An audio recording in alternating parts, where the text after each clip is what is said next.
Hi, my name is Emily Schaub, and I'm doing my new student dialogue vlog. The session I took was called, oh, I don't remember, but it was about vulnerability and gender roles and all that stuff. So the first question that they asked was, do I feel like the goal was achieved or that we were able to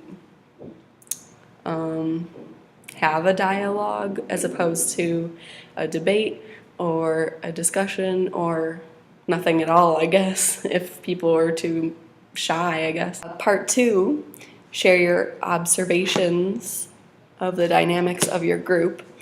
I think people felt pretty comfortable. I think there were a few people that you could tell they didn't want to be there, but in general, I think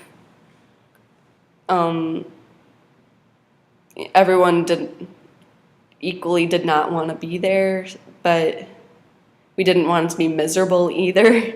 So I think we all understood that it would go by a lot faster if we would contribute and not make it painful, trying to yank stuff out of us. So I think there were a few shy people, but they kind of surprised us at a few times because they actually did say something, and I thought that was really cool.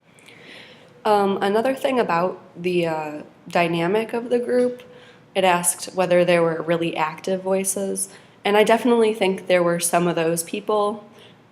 I was kind of one of them. I tend to be like that. But I do think that there wasn't anybody who dominated the conversation. There were several people that contributed pretty often, but not so much that you felt like you couldn't get a word in. So I think that was a really good thing about our dialogue that set it apart from if you were like in English class and having a debate about something. So, yeah. And I think I've touched on this a little bit, but as far as my role in the group, I definitely contributed a few times. We made a list of adjectives that we think of when we think of vulnerability. And one of the things I said was, I think vulnerability can be really emotional. It should be emotional. If you're not being emotional when you're vulnerable, you're not really being vulnerable. I mean, I've heard it said before that there's a difference between being open and being vulnerable. And being open is that you're just kind of telling somebody what's going on. But then when you're vulnerable, you're also being emotional and open to input and willing to let down your guard about everything that's going on. So I think that's a really important part of being vulnerable. For the third part of this vlog, I'm responding to the question, why do you think dialogue is a component of CU 1000, and do you see it as a useful tool in my university experience? I think that the dialogue is part of CU 1000 because I think it's a really good chance to learn that there are so many new perspectives that you need to learn to cope with, like live alongside these people that don't always agree with how you view the world. And that's a huge part of college. You're leaving your family, the comfort of your home and your hometown.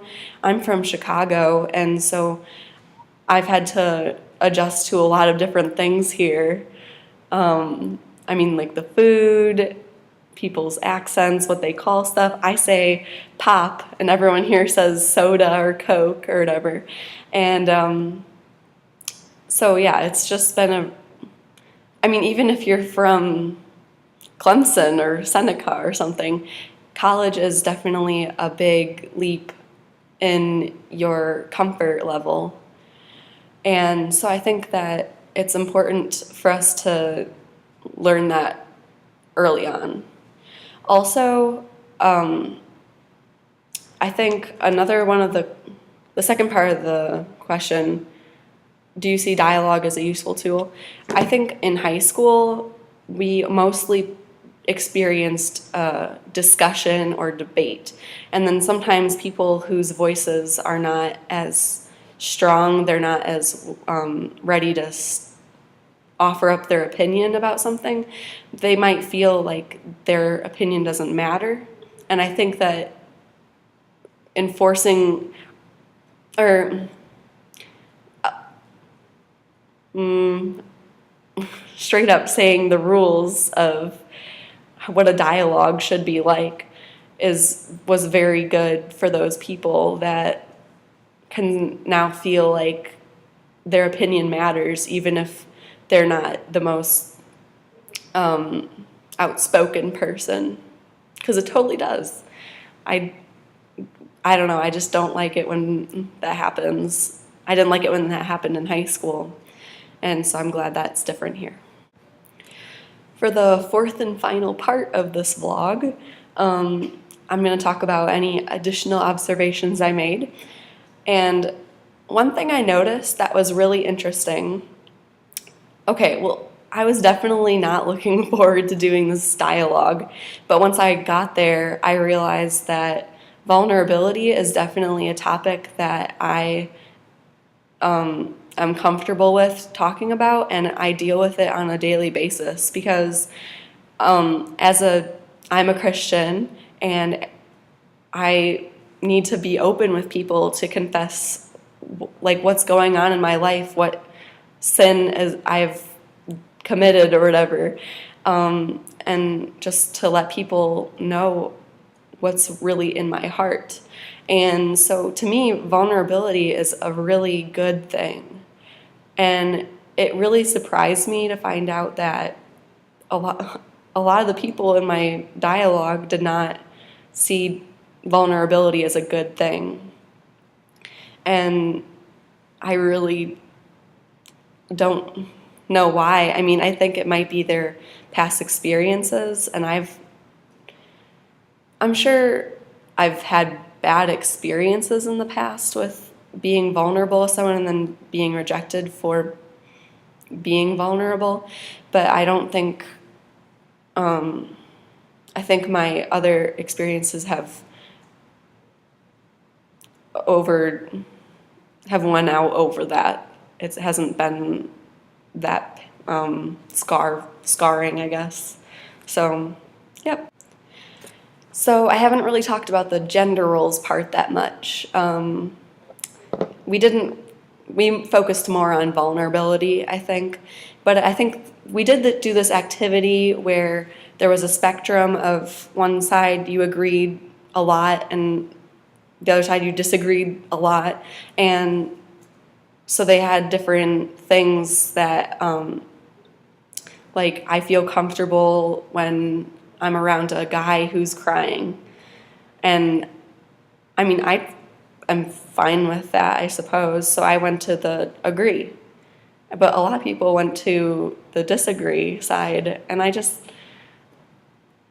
feel like that's something that is very wrong with society, that people would not be okay with men being vulnerable. Because, I mean, who doesn't want the kind of guys you see in the movies, like Ryan Gosling in The Notebook, you know? Those kind of guys are vulnerable and emotional people. That's who we want from the movies, so why can't that be like our idea of the perfect guy in real life? I don't really get that. But oh, and by the way, my group leaders told me to say, "Hi, Becky," because apparently that's who's watching this, so hi. I got kicked out of the room I was in, so I'm here now.